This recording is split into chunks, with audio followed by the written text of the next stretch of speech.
Shala, you need to talk about this healing, because a lot of people walk around claiming they have healed from their past pain or trauma, but yet they still carry these garbages into their future, and it keeps reoccurring and affecting them. So the question now is, have you really healed? Are you hurting? Do you think you've healed? Don't go anywhere. We'll be right back.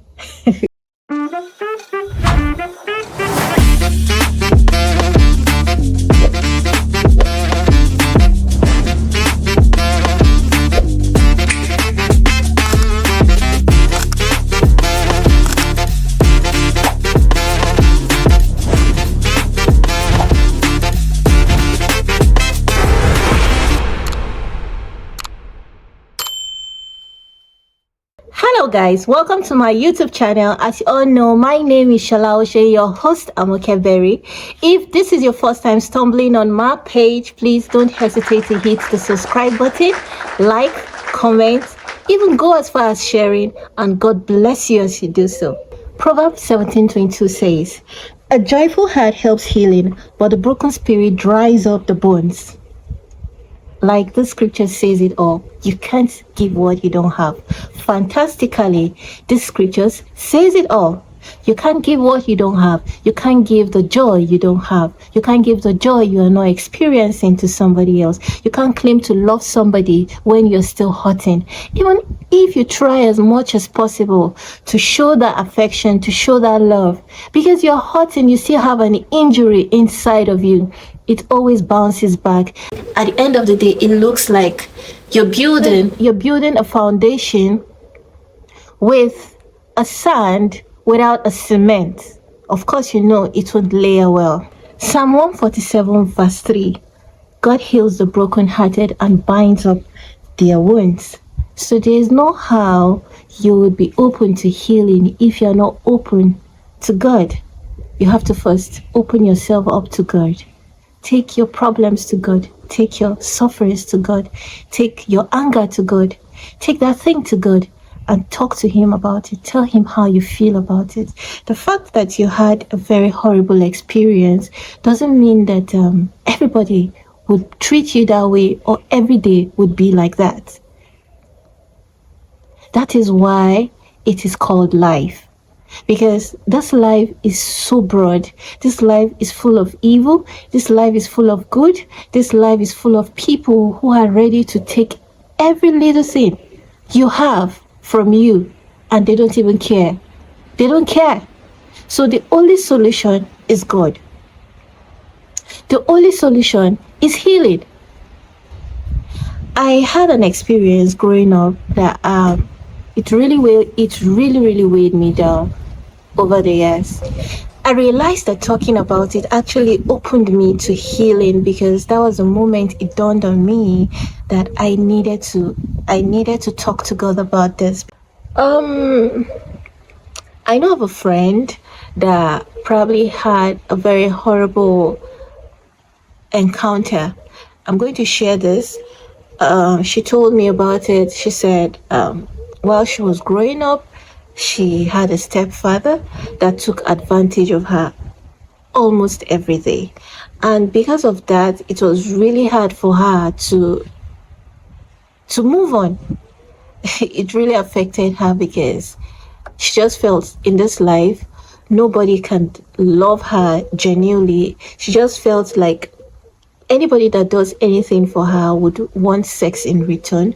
So most of the time she always feels, okay, the only solution is giving my body to get what I want.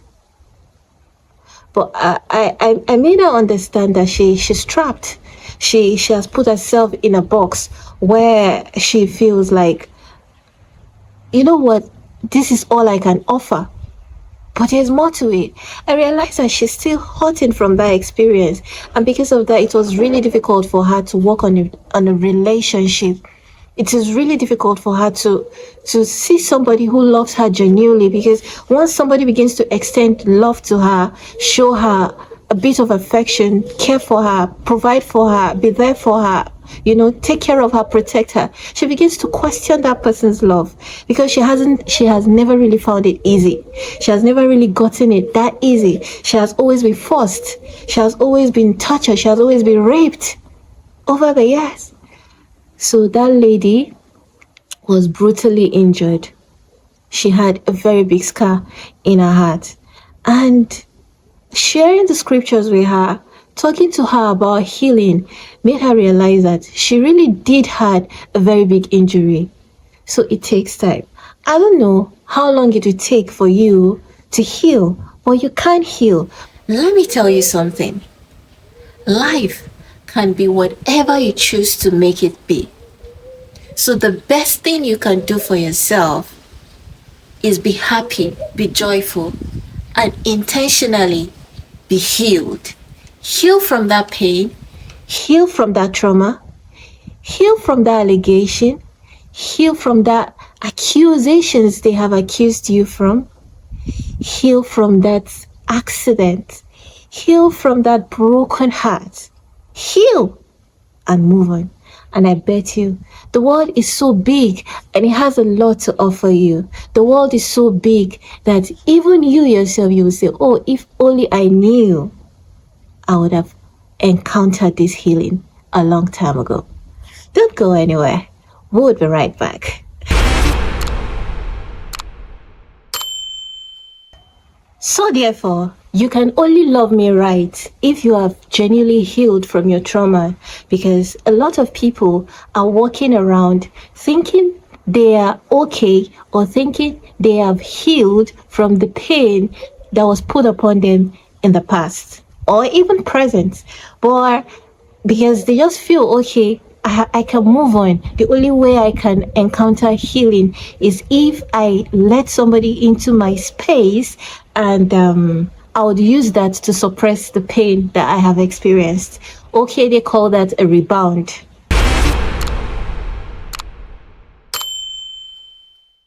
Whereby somebody has been, maybe for instance, heartbroken. Maybe a guy broke her heart, or the girl broke the guy's heart, and he or she chooses that, okay, I'll find a partner to replace this person just to take away that pain. Of course, it works. It works for them. It does works for them to an extent, because of course, you get to a point whereby you would be left alone in your misery. You'll be left alone in your pain. You'd sit down and begin to question yourself. At that time, it will now dawn on you that you were really hurting. At that time, it will now dawn on you that you really have a big injury in your heart, because you chose to cover up the pain with a rebound. It's just like having a bruise. Maybe you have a cut on your hand. Instead of you to go for proper treatment, you just begin to use plaster to cover it. You just use plaster to cover it without treating the injury. At the end of the day, that injury might actually get rotten. And when it gets rotten, it's always really bad. That's why you hear maybe they have to cut off the hand or whatever. Don't let it get to that stage whereby the hand has to be cut off. In the sense that, don't let it get to that stage whereby out of your pain, you begin to exhibit anger in your relationship or in your present relationship, whereby you don't allow yourself to love this person genuinely. You either start pounding your partner, beating your partner, abusing your partner, or you just feel okay because that person I really loved in the past really did this to me. I would never ever allow any other person take advantage of me. Now, at this point, you are restricting yourself from getting full 100% genuine love, because this person might be intentionally wanting to be with you. This person might be intentionally wanting to spend his or the rest of her life with you. This person might be intentionally wanting to be there for you. But because you are still hurting from your past trauma, you don't allow this, you don't make this happen. It doesn't just work out. You just keep counting relationships, broken hearts. You keep counting so many places you go to, rejections and all that. And you think maybe it's life. No, you are actually hurting. You are still hurting from that pain. And you need to let God heal you. You need to let God take charge. You need to allow God into your life and let him heal you genuinely, because that is the only solution.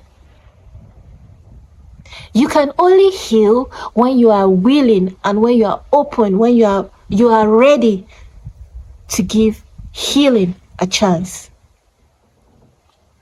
So don't be deceived by the fact that you feel, okay, you can always cover up your pain with something. Yes, you can at the moment, but over time, you'll be left alone and you would have to ponder on this injury. At this time, you have to nurse it. At this time, maybe it might even need surgery. Let's use a lame word, surgery. Yes, you might need surgery. Whereas if you had allowed healing take place earlier than that, maybe it wouldn't have gotten to a point whereby you would be needing surgery. So please, let's learn to heal.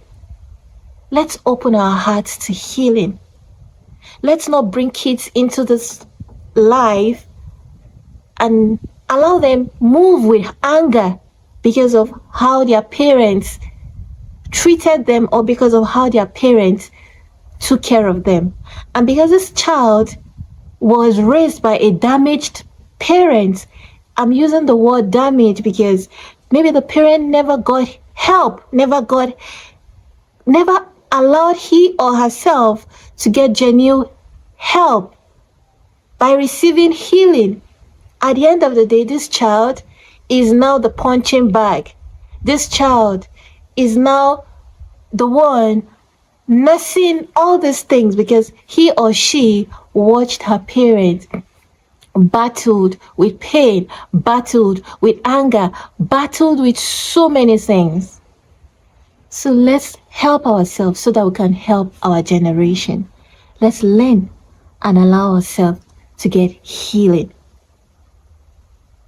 I would advise you, study the scriptures. Go to the scripture. If you're a Muslim, go to your Quran, study the Quran. If you're a Christian, go to the scriptures, the Bible, study the Bible. I'm telling you, you get healing from it. That's the safest place you can ever find healing. Once again, my name is Shola Oshe, your host, Amakeberi. Thank you so much for being part of this. Thank you for watching my videos. Thank you for subscribing. Thank you for liking and commenting. I really appreciate it. God bless you as you share this video. And I would love to see you in my next video. Bye for now.